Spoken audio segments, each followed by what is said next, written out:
Continue. You are consenting to be recorded. I'm consenting. Nothing like starting off with a little bit of laughter.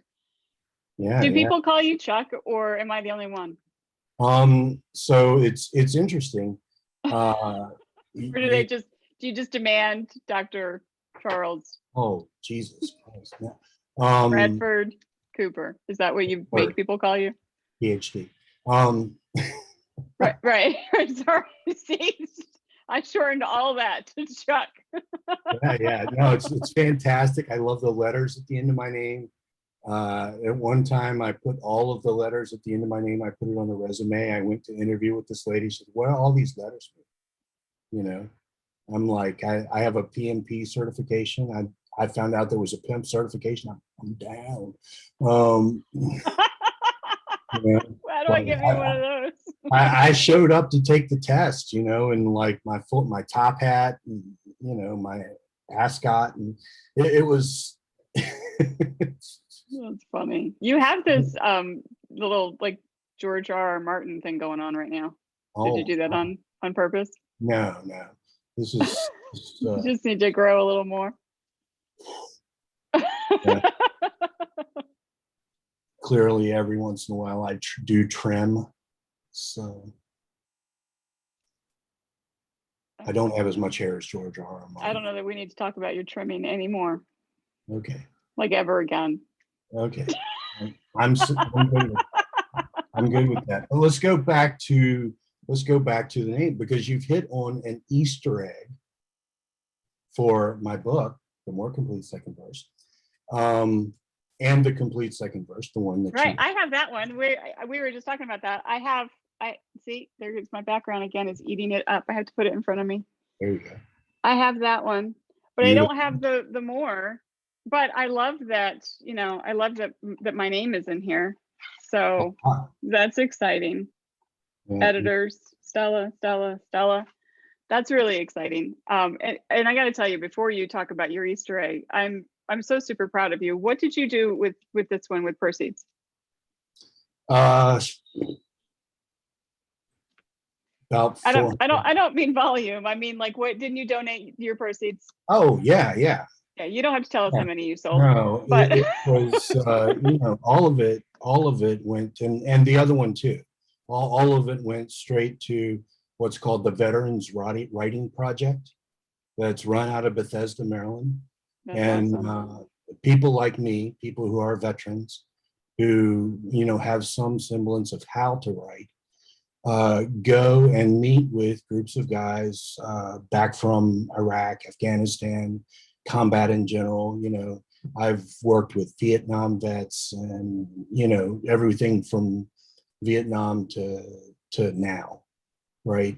And taught them something that these books taught me, is that sometimes the best counseling is to sit down with yourself and write, and because there are things like, I don't know if you're like this, but I'm like this. Most men I know are, right?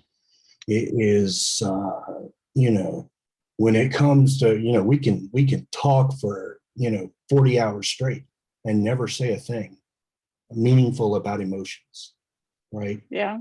So, tough thing to get. And so sitting down in a counselor's office or in a psychiatrist's office and trying to tell them why you feel the way you feel or whatever, it is next to impossible, and in a lot of cases, worse, because men, we all think we know what was right to begin with. We've learned. You were right at the beginning. Hey, stop barking, please. Sorry about the dog. It's okay. The background is actually screened out the dog too, so he's not even in. It's so loud.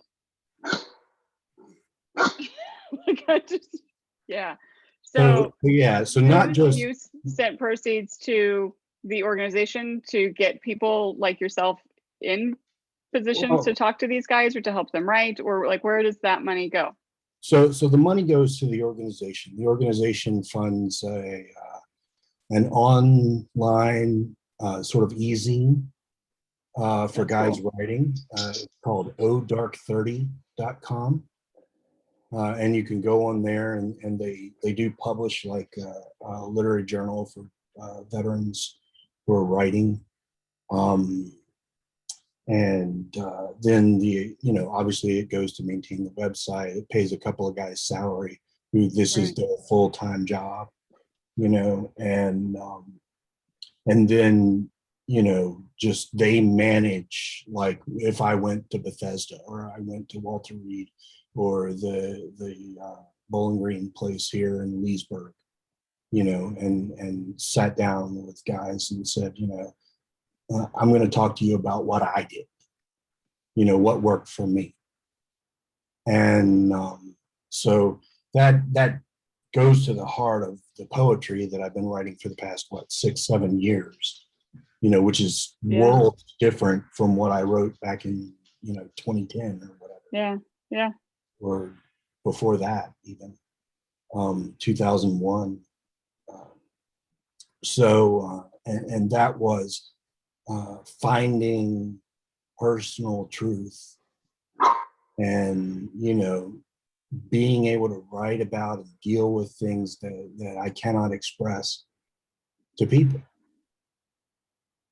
So I put that down on paper, and in a lot of cases, if you look at the Jane poems that are in here, or you look at the, Bob Owens or Chuck Owens, whatever the guy's name is, there are some things in here that are very personal to me. Like, you walk out of the military. One of the things about being a veteran, which is really hard, especially having been through combat, other things, is you really have a perspective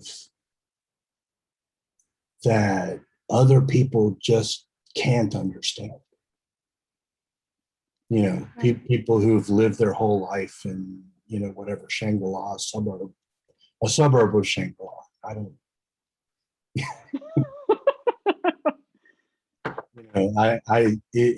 you come back, and that's, and that's been happening since time immemorial, right? Like, guys came back from World War I and they were like, why don't they want to talk to anybody? I don't understand. Because they saw some heavy shit. Nobody wants to relive that. Yeah. Well, I mean, the tough thing is to talk to someone, even on a normal basis. And one of the memes that I love that I saw was like a veteran who had gone to school, right? And he got back from the military, he's got back from combat or whatever, and he went to school, and he's sitting there, and he goes up to the professor and he says, Professor, and the professor's like, hey, you haven't turned in your paper yet. It's due tomorrow. Do you know what happens if your paper is late? And so the guy kind of cringes and goes, yes, sir. People die, sir. And the professor's like, holy shit. What did they do to you? Not that. That does not happen here. What did they do to you? Because that's what was drilled in. Ingrained, yeah. From the first day in basic training to the day you got your DD 214 and they sent you on your way, is that if you screw up, somebody's dying. Yeah, somebody's going to die. Because, and God knows you don't spend your whole life in the military in combat situation. Most of it's spent waiting to go in. So, you do that, and you train, and even in training, you train like you fight. So the whole thing is, the emphasis is on, you make a mistake, people are going to die. One of the OCS, one of the officer training phrases that catchphrase that they had was called the unforgiving minute, right? Which is really like the unforgiving 3 seconds. The first time you encounter the enemy as a leader, as an officer, you have to give orders. Your orders have to be concise, they have to be understood, and they have to be executed, in that 3-second period. And if you don't, you can lose an entire platoon like that, because you couldn't react. So, from that perspective, just helping these guys. For me, I kind of got out of the military in like 2001, and then I worked for the government in other capacities, for a long time after that. But well, that's another thing that our government does for us, which is nice, is they sort of have the 3-step process. You go, you're in the military, they pass you right into civil service. You live inside of this world of, your boss knows what you're going through because your boss went through it. Right. And then you grow through that and stuff like that. So, but anyway, yeah. So, yeah, I mean, the fact is that I have a job, at this point, that I wouldn't need the amount of money that these books are going to produce for me. So, giving it to something that does something that I care about, that is meaningful. It expresses my values. Yeah, that's awesome. It's incredible. I love that. I interrupted you earlier. You were talking about your name, but I think it's important to talk about what you give back to that community. I think that's. Stop trying to make me into a human being. What was the Easter egg in the other, Okay. in the more complete verse? So if you open it up and you look at the backside here, you can see each book is divided up, and each book kind of addresses a period of my life. Okay. Right. And if you look at it under the title of the book, inside of this, there are 13 books, or 14. If you look under the title of the book, each one has a different author's name. I've actually noticed that on Amazon, because you're really hard to find on Amazon, because sometimes you're Charles B. Cooper III, sometimes you're Doctor, sometimes you're Chuck. Why is that? Is it because it's a different time of your life? So here's when I was Chuck, and here's when I had all that shit behind my name. I mean, all those credentials behind my name. Sorry. Piles of manure piled higher and deeper. So, but if you look at, so the first 2 sections of the book, Poor Farm Park and Open Woods and Fairy Tales, both of those are pre-Army. They're pre, professional life. They're pre. So that's Chuck. That's all Chuck, right? So people who knew me before Moment X, called me Chuck. If you look at like the next one should be Army Days. Yeah, it just Cooper, because that's all anybody ever called. You just go by your last name, Cooper. Right. You look like you want to go on a mission. Okay. And that's interesting. You're absolutely right, because I'm even your headers in the complete second verse. This is Dr. Charles Cooper. This one is I just lost it. Yeah, so the intelligence. Not like we're recording or anything. This is Chuck Cooper. This is Charles Cooper, PhD. The intelligence one should say prophet. Sort of. I've never noticed that even your headers are different. Brother Charles Cooper. Yeah, that's for the Masonic stuff. Wow, Chuckster. I didn't know that. I just gave you a new one. I don't think I've ever called you Chuckster. No. People used to call me Chuckster when I used to run. So, don't bring that back because I don't want any part of that. I don't think I've ever done that. But that tells anybody watching how far we go back, because you've always been Chuck to me. But I don't know if Chuck is, Well, I was your kid name, and I'm not allowed to use it because you're a professional adult with, all this. My son is going by Charlie now, which is interesting. Charlie? Yeah, because we've never. He very adamant, Charles, like call me Charles. Well, so when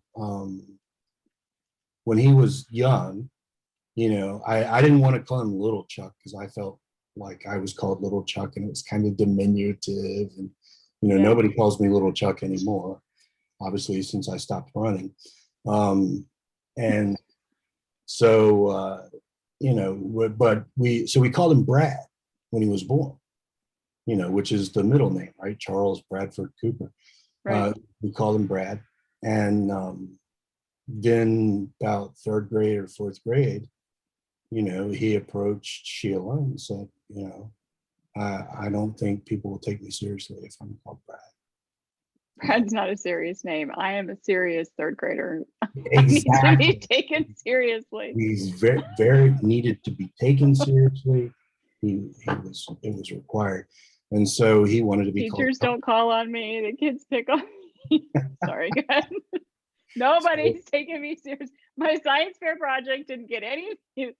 Sorry, go ahead. This is erupting stand-up Stella show. His erupting volcano is not. So then he was Charles, and now he's like a full-blown adult, and he's Charlie. Yeah, when he went off to college, he decided he wanted to be Charlie. Nice. But him as well as me, it sort of shows that you do evolve through this life. You do. Well, you've gone from Chuck to Chuckster. Yeah, and obviously. So the only thing, or not the only thing, I don't know what I was going to say. We've only talked about poetry, but you also write prose. I don't know how I was going to word that. Like I'm stuck because I started with the only thing, and then I was like, that's not what you were going to say. That's not how you want to say it. For the 2021 annual, which I have right here. So it's incredibly beautiful. Really blending into my background because my background is purple because I made it. Yeah, Jonas did a fabulous job Stella as always with the Stella colors. You you did not submit poetry this year, even though I accepted your 5 pieces that actually belong to Molly Neely. And then I don't know what that says to Molly Neely that you thought you looked at it and said, oh, this is like Charles. All right, fine. Well, it gets funnier though, because she didn't know that I accepted all 5 of her pieces until the marketing pieces started going out, and she's like, whoa, Stella, I thought you just accepted 1. I have all 5, and I was like, yeah, is that okay? Because I originally thought they belonged to Charles. So you're lucky you're actually getting credit for what you wrote, because I sent him the email that said, congratulations, I'm taking your poetry. Poor Molly. And last year I tried to interview her. I don't even think I'm going to have a chance to try this year. And it never worked out because we couldn't get connected. Like we could see each other, but we couldn't hear each other, or we could hear each other and then see each other. I don't remember. But so poor Molly. Molly, we love you. Yeah, and you get credit for your poetry this year. Molly is actually amazing. She's an amazing author. Is. She's fantastic. She's fantastic. So you did not submit poetry this year. Molly did, along with a bunch of other poets. This year you have a short story in the annual. And well, just tell me about that, because I think it's fantastic. I like I have a fidget spinner. I just noticed, like, I'm showing everybody what I'm doing below. Well, yeah. I'm fidgeting because I'm talking to It's not even a spinner, it's a cube. See, I don't even know what the hell it is. It looks like, dice, but from a Just a like cube. a junior D&D game, maybe. Oh, Like or one of those like writing prompt or yeah, anyway. Yeah, it's a fidget cube. You have that, like Because the writing prop Magic 8 Ball. yeah, no, That's a good no. idea. I have here, this is what I have. This is how I write. Let me just pull them all up from my desk here. These are my ideas. This is, don't forget to write about this and that, and don't forget that. Here's an idea. Yeah. Yeah, that's live I on have Post-it I notes. have notes files in my phone that are completely incomprehensible because I wrote Did down it like talk? 2 words that meant something to me at that moment and sparked a whole idea, right? And you're like, I'm totally gonna remember. Like, those are my keywords. Yeah, I'm yeah. gonna know exactly what that means. Like 5,000 words will follow. 3 weeks from now, these 2 words will cause the same gut reaction. No, you open up your phone, you're like, red dog. The hell does that mean? Oh my God. Yeah, I think as there's a writers, we've all restaurant been in there. Frederick called Red Horse, but I don't know if they're open anymore. They've been That's closed funny. the last, like 3 times I've been there. All right. So talk to me about this. So I'm super excited. This is a fantastic story. It's a fantastic opening to a project that you're, goodness, how long have you been writing this bigger thing? I think I remember being in the pool last summer with yeah, pages and editing. editing. So it's been more than a year that you've worked Yeah, on probably a this couple of years. bigger. Probably a couple of years now, because this whole thing started. Obviously, I don't. So what the PhD means. We're back to that. Yeah. So no, this all follows. So I got my doctorate degree in 2017 from King's College in London in international political economy. Which, for those of you who don't know, what that means is super exciting. Do we need to have a talk? We were having a talk. I don't. I'm already talking with somebody here. Oh, It's just rough from my dog right now. It's just rough. So you got, I'm sorry, what degree was this one? So it was the program, the specific program was called International Political Economy. Okay. Super exciting, right? Okay, And that's where we were. It's math, a lot of math. I used a program called. I'm not going to talk about that. I don't want to bore your audience. We want to keep it super exciting. So we're going to keep it super exciting. So I spent a lot of time dealing with both political science and international relations, as well as economics. Okay, and on the laundry list of super exciting things that happened in all 3 of those fields in the past 20 years is something that you and I both lived through. I think you're thinking closer to 30 years because we're old. Well, it was 1991, right? That was 30 years ago. Oh, dude. Why are you messing with me like that? That's how old Cheers. we are. This is me drinking some fiber in that water. Nice. Like, 30 years ago, 1991 was 30 years ago. And I only know that because I got an invitation, and if you haven't gotten one, you will. I am planning the 30th reunion. 30 high school, 30 year, yeah. Yeah. So anyway, we don't. I don't know how old everybody else is, but I just graduated high school like 2 years ago because I'm really, really young. So I don't remember 1991. I wasn't even born then. So right, let's go. Man, you should have had wine for this. I know. I have a bottle back here. Let me just look here. I have a. All right. This is why I have the background, because I have my White wine.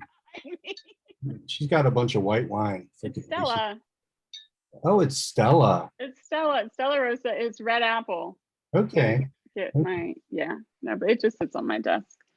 And by the way, I can only drink sweet red wine, and my favorite, if anybody out there is listening, my favorite sweet red is Sweet Baby Red from Carlson Farms in Colorado, Carlson Vineyards in Colorado. So red wine actually gives I me got a better one for you. There's one from Louisa County in Virginia from the Cooper Vineyards, and it is called Sweet Louisa. And it's more or less like grape juice, but it will get you drunk. Well, I guess the Cooper Vineyards are just going to have to send me a bottle, because right now, Sweet Baby Red is my favorite. Carlson Vineyards, Colorado. We will hook that up. We'll have to. red wine. I don't. It's like instant migraine. I can't. But I can do sweet red, and I'm not enough of a wine connoisseur to know why that. Well, I know that, but like, does sweet red not have the same, or does the sugar just counteract? Or no, it depends, right? They make them from different kinds of grapes. Right. You know, it's all of that. But let's talk about story. Yeah. Back on track here, because nobody's gonna watch this far into this. Like, you're talking about wine again. You like it? Wine, women, and song. Were they drunk before they started talking? Well, look, I mean, we've already announced we've got more than a 30-year history here, so we got a lot of shit to talk about. Got a lot of stuff to get out of the way. You know, the lady you were dating when we were at the wall. Oh, I was like, that's what I'm talking about. Just like bench pressing Backstreet Boys. That was, oh my God. You're talking about Lisa. Yeah. Lisa, I'm sorry. She was such a Backstreet Boys fan. And Menudo. I didn't know who Menudo was, but she taught me that it's Menudo, right? She taught me that the band, like the name of the band stays the same, and then they were boy band before boy bands were boy bands, but so they age out of the group, and then they get new guys in. For a lesbian, she only liked boy bands. Yeah. Hi, Lisa. And I understand she grew up Macho fan as well, so there's that. Yeah. How did you know that, or do you remember that? I think you told me that once. Yeah. Weird. That's a long time ago. I don't know. The things I recall, right? The things Yeah, that was almost 30 years ago. So the story that I submitted this year is called literally like the shiget, right? Or the chiget. It's the Russian word for suitcase. Okay. And the collapse of the Soviet Union, which is why I brought up the PhD and talked about international relations, political science, and economics, because all of that was mixed up in that thing, right? Right. And what they were going through at that time was Boris Yeltsin and Mikhail Gorbachev. Those two guys at the head of the Russian political party, right, the Communist Party in Russia, were going at each other tooth and nail. Okay. Boris Yeltsin was a very down-to-earth people guy. Okay. Mikhail Gorbachev was a very pretty, looks good on TV, very popular with the international media. Everybody in the United States sort of looked at him as, this is the guy who saved us from all of the animosity between Russia and the United States. But he was not in touch with the American people at all, or the Russian people, sorry. And Yeltsin who had managed to work himself into a position where he was making regular speeches on Russian television. He would go out, he would walk down the street, and this is so hilarious little trivia about Boris Yeltsin. He would leave the house every day with 5 or 6 watches in his pocket. Watches Were they all set to like, different time zones? No, exactly like the one that he wore. And it was, I mean, it was a Russian watch. So it was very effective at keeping time. But he needed 5 or 6 of them? And he would go visit factories, and he would go visit community halls, and he would, you know, oh, you're doing such a good job here. Let me, and he would take his watch off and he would give it to the person. I didn't know that. That's cool. And so he's, you know, just this way of connecting with people. And Elvis used to give away Cadillacs. well, you know, I to guess you give away what you have, right? So pop trivia. Yeah, he had an inn at the watch factory, not the Cadillac factory, and so he would give away watches. But the reason this is important is because these two guys are at the heart and soul of this story. Leading up to the collapse of the Soviet Union, 6 weeks beforehand, Mikhail Gorbachev is still talking to George Bush on the phone, and he's, oh, yeah, the Soviet Union's going to survive this. We've just got to reorganize. We've got to pull ourselves back together. We've got to implement some privatization of some of these things and everything, all like that. And so very, you know, he didn't see the train, you know, which is scary because he was at the helm of the train, right? He was Mr. Perestroika. He was Mr., you know, openness. He was, oh, we're gonna reform. He was Mr. Reform. And so, you know, the guy who did see it coming was Boris Yeltsin, who had been like the #2 man behind Gorbachev his entire career. And the two men hated each other, okay? So now the actual collapse happens December 25th, 1991.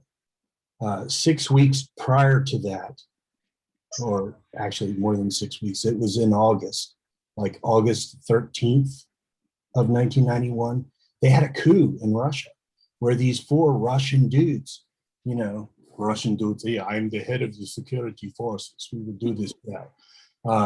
He's the Russian guy. They try to take over the government, and they get pretty far. Just 4 dudes, just like, well, you know, knock, knock, knock. I'm here to take over. Yeah, well, the head of FSB, right, which is their FBI, and the FBI in Russia, or the FSB in Russia, like their FBI, they go around and they listen to what everyone says, and they kill the people who say things they don't like.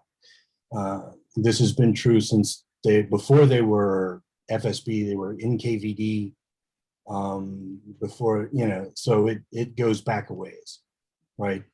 And then inside of, after they were NKVD, they became KGB, but inside of the KGB, there are different directorates, okay? There are 9 directorates, where one of them is responsible for spying on foreign countries. One of them is responsible for spying on their allies. One of them is responsible for spying on their people. So that would be the FSB. And so these 4 guys, they get this whole thing together, manage to pull it off there, and in their glee, they start drinking. And so by the time you get to, we've got to go on television and announce it to the Russian people that you know, the Communist Party has to, you know, Gorbachev is sick, and we have taken over because we, you know, I love your by the accent. time it gets to, the guy, the like two of the guys are too drunk to talk, Too and many two fermented potatoes. exactly. Oh, gee, putting is the one vodka. We've got to go on TV in 30 minutes, sir. Bring me Drink the more. more vodka. It'll be a good show. I like it. So, I was a so theater yeah. major in college the first time. I don't know where you were. Yeah, I was not a theater major. No, you were in. No, you weren't in the military then. But anyway, go ahead. Well, yes and no. Long story. I know. The so you get to the point that they finally get down to it, like the last 2 weeks, and they've mapped out this whole thing, and Yeltsin is going to come to Gorbachev's office. Gorbachev is going to hand him a signed document that says the Soviet Union is no more. You are now the president of Russia, and he's going to hand over the briefcase, the Shaget, which contains the launch codes, the button, the everything to launch a nuclear strike. Okay. And so the premise of the story, that I can neither confirm nor deny, is that there was a combined operation that took place in the Soviet Union to steal the Shaget, of which there are three, right? There are three of these briefcases, and they're all different people have them,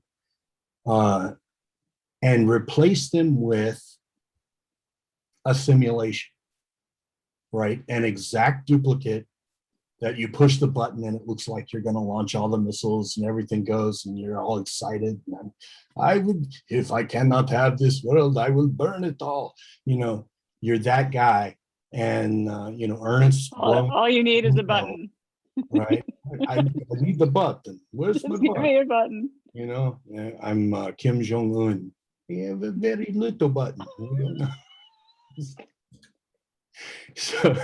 So they. I'm not even sure if that should be funny. Like, I mean, I have a little button. I made it smaller, like Japanese. We take. Are you Indian or are you Korean? What? Does anybody know what Koreans sound like? We gotta. Well, not North Korean, no, because we're not allowed to. But that definitely did not sound Korean. You gotta work on your voices. Okay, I'll work on my Korean. And voice. in these times, let me just say, in these times, can we just leave all of the South Pacific alone for a little bit and not make fun of them? Because they don't. In these times. These are tough times. I don't want anybody. I'll eat another bat. Your voice definitely sounded Indian and not Korean, but I don't want anybody to take any of this the wrong way. I am going to put on some brakes and call political correctness because of these times. Okay. Anyway. So leaving South Pacific alone, but so where you are, you've got these three briefcases that have been stolen, right? The FSB is following these men, the two men, and it's a joint operation, interestingly enough, between a CIA operative, Henry James, who is named for a American biographer. I don't.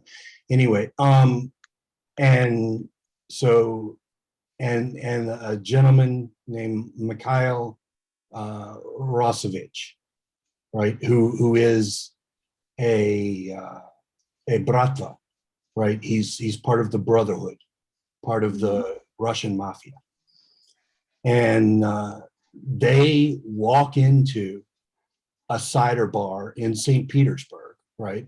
So when they stole all this stuff, they were in Moscow, and then there are some. Anyway, that's all. That didn't make the cut for the story, right?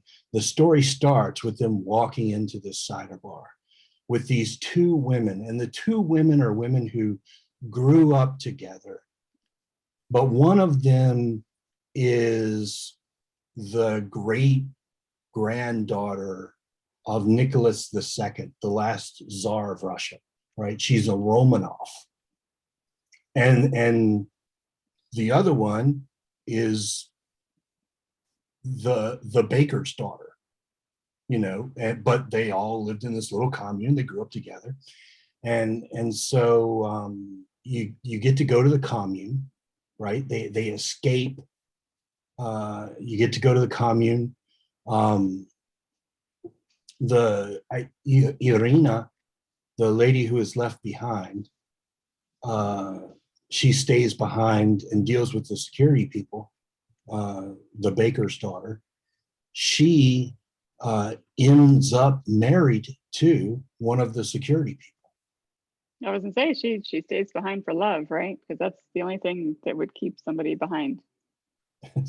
Love. Well, you know, that, or you just didn't want to walk through that dark tunnel that runs underneath St. Petersburg. Well, the other one also left for the idea of love or Yes. freedom. Yes.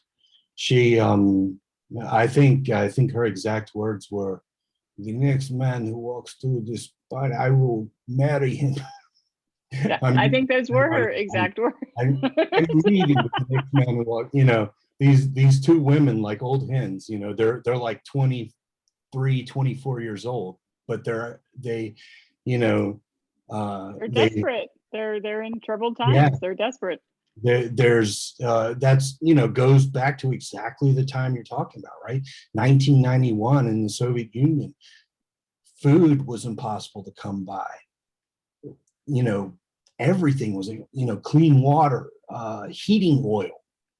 Yeah. Standing in line for bread, or was that the United States 100 years ago? It goes back to one of the sayings they have in Russian. If you see a line, join it. You know, that's you might get something at the end. Hey, you know, you never know. You never might end up with a loaf of bread. Who knows? Exactly. Exactly. So, you know, and those people, and the wonderful thing about the story is I got to do some very authentic Russian So work. let's talk about that. How authentic is this? Did you do Google Translate, or did somebody translate this for you? Because you have Russian words in there, and as an editor, I was just like, whatever the fuck that says. Don't, you know, like, don't autocorrect any of this, because I'm not touching. This is Russian. And you translate it, you know, so it's the English is there, but it's authentic Russian? It's authentic Russian. I did it, little known Chuckism. You speak Russian? A little bit, you know, or what it is. No. Yeah, is that a Chuckism or is that a Chucksterism? Well, inquiry minds want to know. I'm not sure I know the difference. I don't either. Yeah, for all the stages of my life, I had different names and frankly different personalities, but you know. That's why I don't remember some of you sometimes. All the same. All right. So you briefly touched on, or I briefly touched on, this larger project. This is a short story kind of steeped in a larger series that you're working on and that you've been working on for a couple of years. And I'm incredibly honored to have read the first book, or at least most of the first book, because I don't know what you've done since my last read. You what? I finished it. You finished it, but with every rewrite, you change a bunch of stuff too. So I don't know. But I like that, because when I read it again, it'll be a cold read, because it's been at least 6 months, if not more, since I've last read it. Yeah,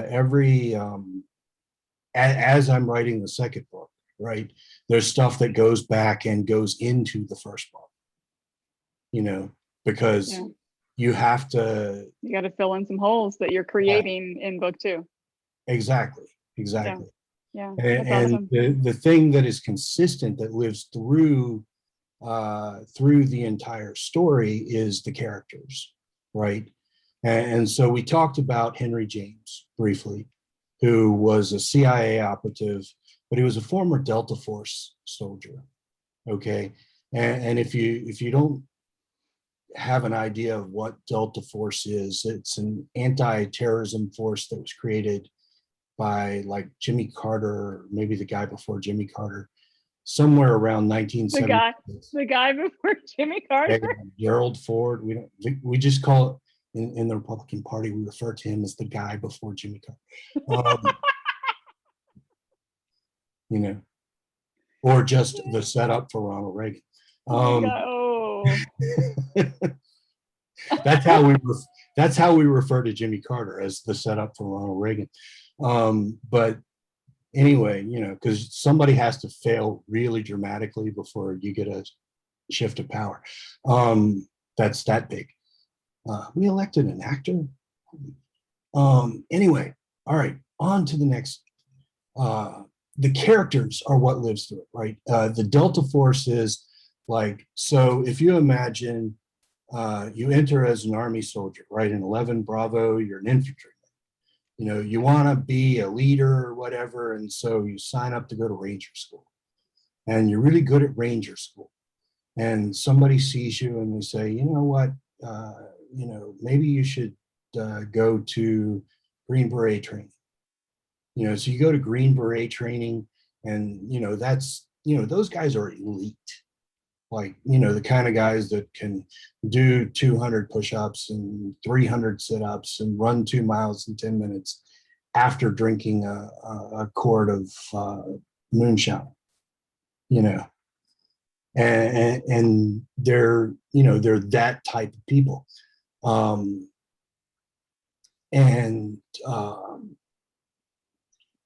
So this is the guy that you start with here with Henry James, right? He's that type of guy, but he's also a black man, okay, out in the world, and in Russia, not a lot of black people, okay? I mean, we think about racism in this country, and because I mean, obviously we live it every day, right? We see it. Somebody shot a kid, or just shot an unarmed man or whatever. Racism is so much bigger than that, but yeah. Yeah, I'm not trying to be diminutive of anything of racism. I'm trying to communicate that in Russia, racism exists in spades. Okay, they have 8. What would be the equivalent of the N-word? They have 8 words that are a diminutive to refer to a person of color. I didn't know that. Okay, and I like one of the things, and unless you're paying utterly close attention, which may or may not ever happen, because it's just not that kind of story, you wouldn't notice that one of the guys, the security man who comes in, says this person is a black person, this American is a black, and he uses one of those terms. And then later on, actually, when they get out to this little commune where the Romanovs are living, he's referred to on 3 separate occasions by 3 other words that mean the same thing. And it's not like referring to someone as, black. It's like, literally vicious. Yeah, vicious curse word. That's interesting, because I think do you use that in this book, because, or in this story? Because I think I remember I remember reading something, and I just, because it was a Russian word, just remember thinking, bad guy, whatever, but not something that was necessarily race related. Because they talk about capitalists. I don't remember. I don't even know where I would find it. But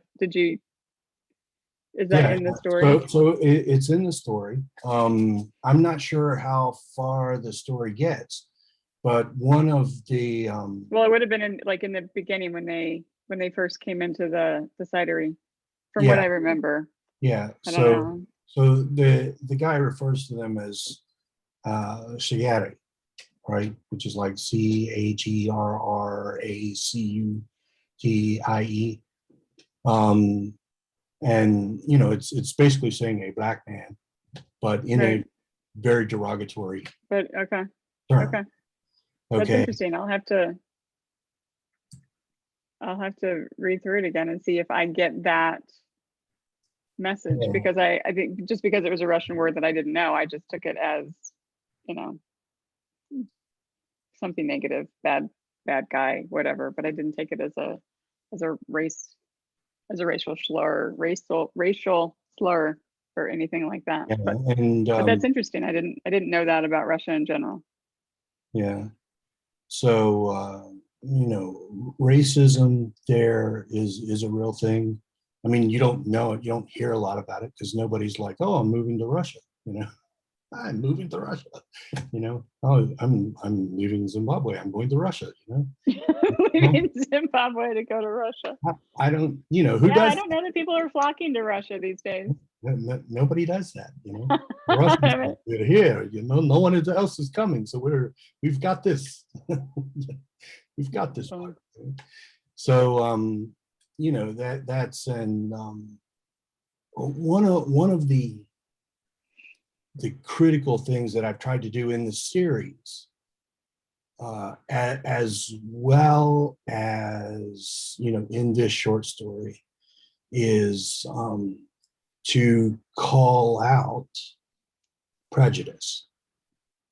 So let's talk about that real quick, if you don't mind. Obviously you did it in the short story and I missed some of it, but I don't want to reveal too much of this series that's coming out, but I think you have done a really good job with that. You have a very diverse cast of characters in this series that's coming up, and you call out a lot from, well, go ahead. Share what you want to share, so I'm not overdoing it. So it's very, like I said, the series is a character-driven series. Right. Okay. I started with a problem, technology. Do we take that next step and that next step and that next step? What are the consequences of those steps? Because that's, after I sort of left government service, I went into this technology world, because that was kind of where I ended up in the government, was developing technology and working with the Defense Advanced Research Projects Agency, the Intelligence Advanced Research Projects Agency, building systems and I see all of this stuff that we're creating. And you have to ask, what is too much? What is too much? I remember there was a great debate back during the Bush administration over, well, we're waterboarding people. Is it torture? I don't know. And, if these people aren't really prisoners of war, they're something, and people played like verbal games and, like, if they're not prisoners of war, we can probably torture them, right? But the point is, many years ago, I worked on some algorithms, right? That was part of what they call a web spider, right? That basically reads a document, looks for words. And so if you can imagine, someone reading the entire internet every day and looking for something, right? What is going too far? Do you remember the Boston Marathon bombing? Yeah, that was just a few years ago. So yeah, it was, I don't remember how long ago it was, but I remember that after that happened, about 6 months later, some FBI agents busted down some guy's door. And the guy was like an aircraft engineer, and his wife was a homemaker. And his wife had been searching online for a new crock pot. And the guy was looking for ball bearings. And something hit in one of these programs, and the FBI is like, oh my God, it's another bombing, and Wow. so how far is too far? How much is too much? So one of the really cool things, okay, is that the potential for micro manufacturing, right? Using a fluoroscopic laser to manipulate molecule size devices, okay, and what those things can do. And I don't know if you're familiar with a writer named Neil Schusterman. He wrote a series called the Scythe series. My friend Rachel Kane wrote a series called the Revivalist series. But both of these series, they looked at, what was the outcome of the introduction of nanobots into the environment, which could, in Rachel's case, they would bring people back to life. But then you were dependent on them, right? Because the batteries would run out. Because then you had to get another injection. Get an injection every day. And then this Neil Schusterman, his Scythe series was, which is, by the way, both Rachel and Neil, go read them, please. They're amazing. Was about a world where this giant AI ran nanobots inside of everyone's body, and they kept people alive. And if you wanted, you could go in and type in a thing and program it, would change your hair color. It would make you 30 years younger. Not that I would want to be that skinny ever again, but 30 years ago. but and then so the crux of his book is people continue to reproduce, but also people had to die so that the population would be stable. For my dog. And so Stop. this moral question about where do we stop interfering with nature? This can do an amazing thing. One of the pursuits in the book, for a reason is that I'm not going to talk about, is that one of the guys is trying to cure Alzheimer's. And what he intends to do is put these nanobots in, and they're going to go in and they're going to, which this is an actual project, by the way, use magnetic, I forget the words, but he's going to use nanobots to put neurons into neuron chains to bridge the gap. Okay, so that where, if you, everything is in a place in your brain. If you think of it like a computer, like it's inside of the RAM, right, or the ROM. Right. And when you start to forget in Alzheimer's, it's like you start to see those neurons break down, where they stop connecting. Whether it's a shortage of sodium or sodium chloride or whatever it is. That is what he's trying to cure, but he's going to use it by putting nanobots in there. And oh, see, he showed up. He's got his tennis ball. I love it. He's bored too. It's like Oh, Chuck this it. is Arizona, and she wants dinner Or just to play ball. I think she or to just wants to play. play ball. Sorry, she just totally like stole the show. It's just like, are you done yet? Sorry. So anyway, Yeah. the inevitable crux of the story is, right?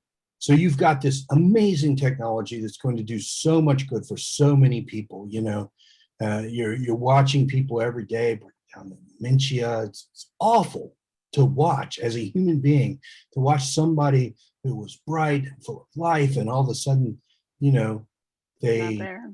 saw their husband who died 6 years ago last night, and why hasn't they don't Yeah. remember he's dead. Yeah. And so then they live through that grief all over again. So he's going to do this great thing. It's going to be, but someone inevitably takes it and says, "Oh, well, if I can manipulate people's neurons, I Then I can can, do some evil. the laundry list of things that you can do. Yeah. If you can turn on neurons, inevitably you can turn them off much easier. Yeah. You know, because it's always easier to destroy than it is to create. And so, inevitably there's somebody trying to weaponize this, right? And it's that's the crux of everything in the story is, that all of these characters and all of them, most of them, some of them are great people, good people, and they're doing amazing science, doing a lot of good for people. But there's somebody with their hand in the kitty who's trying to take what they've done, what they've created, and turn it into not just a weapon of war, but mass genocide. I'm surprised you revealed all that, honestly. But you didn't give away anything that. Yeah, I'm just surprised. I'm super excited for this series. You've done a fantastic job creating it. It's exciting. Well, God willing, come September, we'll start editing. All right. I'm excited. It's And an exciting project. And so your goal right now, although you kind of revealed earlier when we were chatting offline, I think that your second book is a little longer than you anticipated. So you may go longer, but your goal right now is a trilogy. Or do you think you might take it well, further? so you start with a trilogy, okay? The Pearl Street trilogy has some obvious spinoffs already. Mm-hmm. The Henry James, this Russia thing, I would, first of all, I love Russia. I I like writing about it. I like the Russian people. Um, and we're about to turn into the Russian people, but that's a whole different story. Um, long suffering folks who just go to work, come home and do their thing. Anyway. The people in Russia, they have the darkest sense of humor of any human beings alive.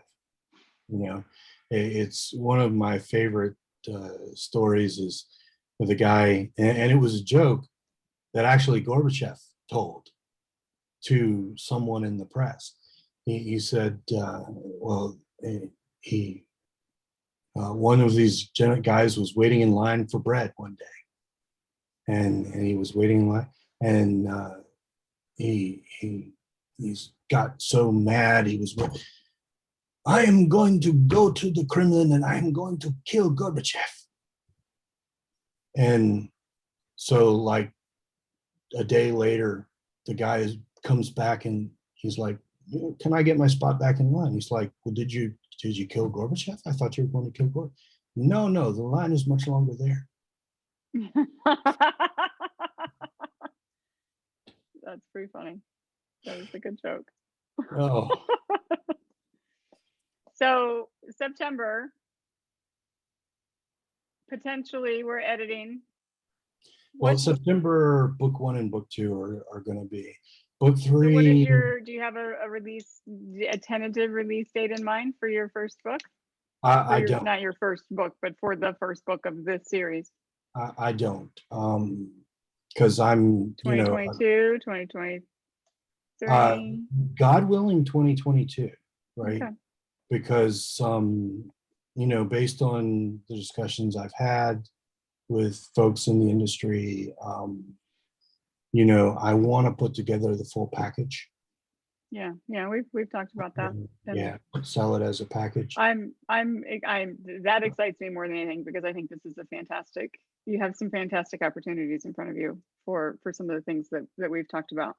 And I know that I've talked about James Rollins before. If you haven't gotten into his stuff yet, do it, because his Sigma Force series, I was going to say he's on book 16, but I actually might be 2 books behind, because the last 2 years have been crazy.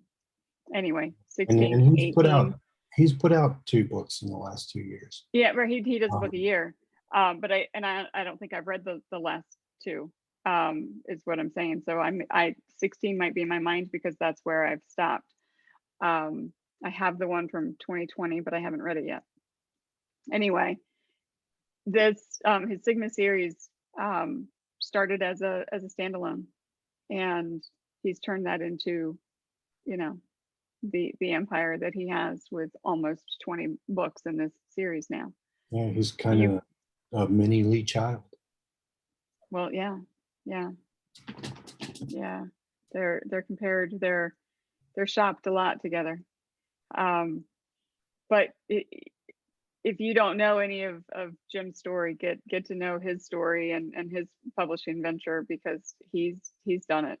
He's done it right. He's done it well. And his Sigma Force series is amazing, and it's character driven. You have the opportunity in front of you with the world that you've created to do something like that. If you wanted to go beyond 3 books, you could totally do that. Well, and that's why I don't know if you remember watching the A-Team when you were a kid, but literally, every episode was you're hired to, somebody was being beat down by the rich person in town. Yeah. And they hired the A-Team, and BA welded a tank together out of a VW minibus, and, and then there was a lot of gunfire, and nobody ever got shot, and then everyone just gave up. 80s like TV. The And then A-Team. we pitied the right. Yeah.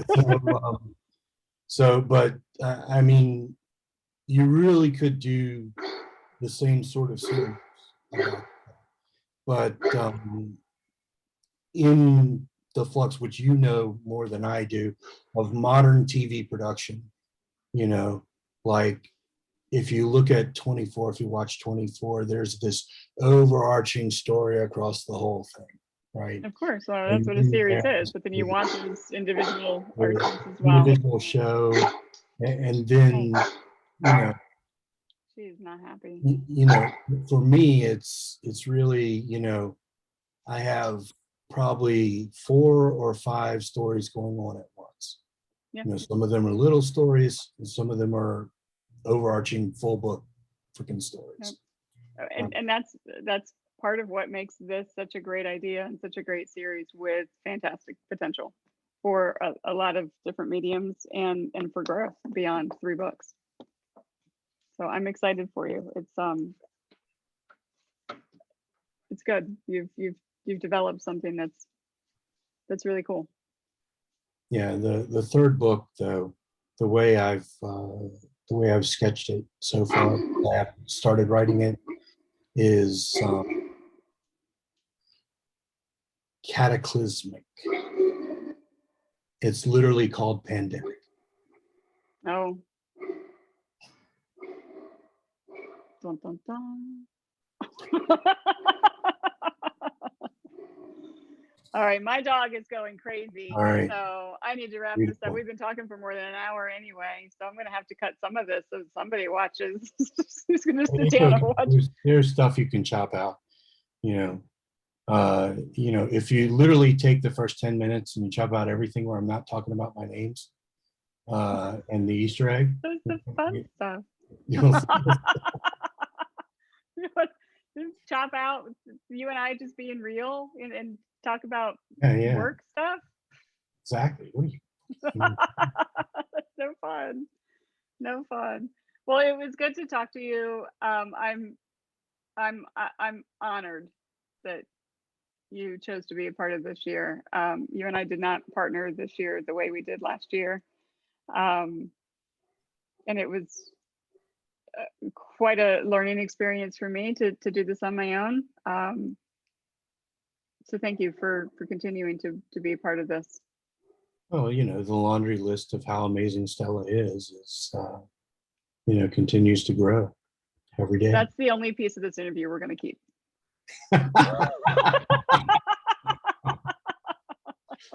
Oh, yeah. Oh, that's the only part of it that's true anyway. Get that out. It's the only part of it that's true anyway. I'm gonna go get a guitar and we're gonna, lay down some folk tunes, right? Oh, the guitars make me jealous because I have so many guitars that are just in cases. I have one in my bedroom that's out, that's dusty. It's embarrassing how dusty it is, and it's sad. My son was kind of just strumming it the other day, and I picked it up and I was like, oh yeah, this needs to be tuned. Don't, if you want to learn, I'll teach you, but I don't have time. Maybe one day I'll get back to it. But they are beautiful standing back there. My Maybe poor one day daughter I'll- has a Strat and a Jackson guitar. So I bought her both of them. And I got her the Jackson first. I'm like, if I put this in your hands, will you play it? And so she didn't. And so I said, well, if I get you a better guitar, will you play? So, I got her a Strat, and, she plays every once in a while, but, she doesn't want to be taught. Yeah. She wants to be, a savant. And sadly, that's not how guitar works. It's not. At least in my family, That's how kids work, though. I just want to know how to do it. I don't want to take the time. I just want to know. Yeah. What is this practice crap? Yeah. I have a little Martin for that very reason I bought for my daughter many years ago. And I told her, if you don't play, it's mine. So it's mine. Although my son might be interested, so maybe I'll. Well, you should have bought a better guitar. That's all I can say. It's a Martin. What are you talking about? A better guitar? It's a Martin. I have a Martin. I have a Gibson. I have an. Well, there you go. That was.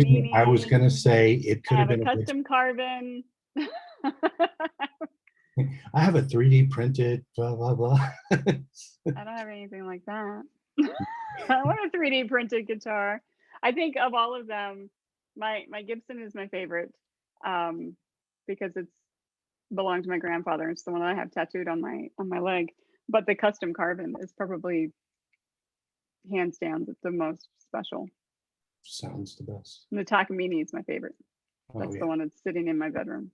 Well, that's Takamine. That's a work of art. Yeah, it's beautiful. Red, it's beautiful. Love it. That's my favorite. Oscar Schmidt, that's one I could probably pass down to somebody and not really care about, but it's a cool guitar. I mean, it's nice. Yeah, my favorite guitar thing is so my parents went out and they bought a guitar for me when I was junior in high school or something, and I played that thing with such ferocious intensity, right? 6-7 hours a day for years. Nice. And I thought, man, I am horrible. I am really the worst guitar player ever. So when I joined the Army and I finally got a little bit of money in my pocket, I went out and I bought a Gibson SG. And all of a sudden I was like the guitar god. I just had a shitty guitar. It's just, this guitar was going to sound like shit no matter what. I mean, I would have handed it to Jimmy Page and he would have been like,